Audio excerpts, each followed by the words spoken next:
سورة الحاقة مكية.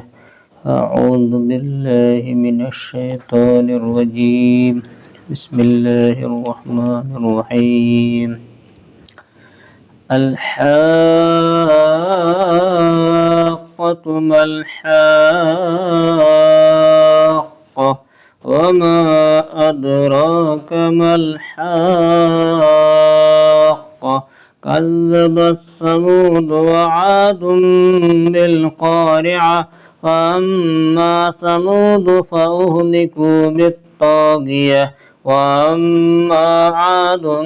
فأهلكوا بريح صرصر عاتية سخرها عليهم 7 ليال و8 أيام حسوما فترى القوم فيها سرعا كأنهم أعجاز نخل خاوية فهل ترى لهم من باقية وجاء فرعون ومن قبله والمؤتفكات بالخاطئة فعصوا رسول ربهم فأخذهم أخذة رابية إنا لما طغى الماء حملناكم في الجارية لنجعلها لكم تذكرة وتعيها أذن واعية وإذا نفخ في الصور نفخة واحدة وحملت الأرض والجبال فدكتا دكة واحدة ويومئذ وقعت الواقعة وانشقت السماء فهي يومئذ واهية والملك على أرجائها ويحمل عرش ربك فوقهم يومئذ 8 يومئذ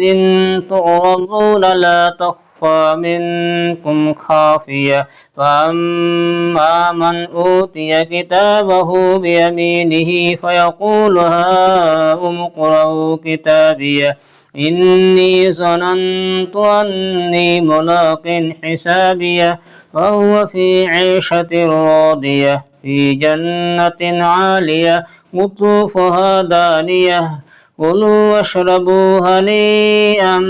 بما أسلفتم في الأيام الخالية وأما من أوتي كتابه بشماله فيقول يا ليتني لم أوت كتابيه ولم أدر ما حسابيه يا ليتها كانت القاضية ما أغنى عني ماليه هلك عني سلطانيه خذوه فغلوه ثم الجحيم صلوه ثم في سلسلة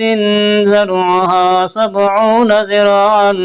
فاسلكوه إنه كان لا يؤمن بالله العظيم ولا يحض على طعام المسكين وليس له اليوم هاهنا حميم ولا طعام إلا من غسلين لا يأكله إلا الخاطئون ولا أقسم بما تبصرون وما لا تبصرون إنه لقول رسول كريم وما هو بقول شاعر قليلا ما تؤمنون ولا بقول كاهن قليلا ما تذكرون تنزيل من رب العالمين ولو تقول علينا بعض الأقاويل لأخذنا منه باليمين ثم لقطعنا منه الوتين فما منكم من أحد عنه حاجزين وإنه لتذكرة للمتقين وإنا لنعلم أن منكم مكذبين وإنه لحسرة على الكافرين وإنه لحق اليقين فسبح باسم ربك العظيم.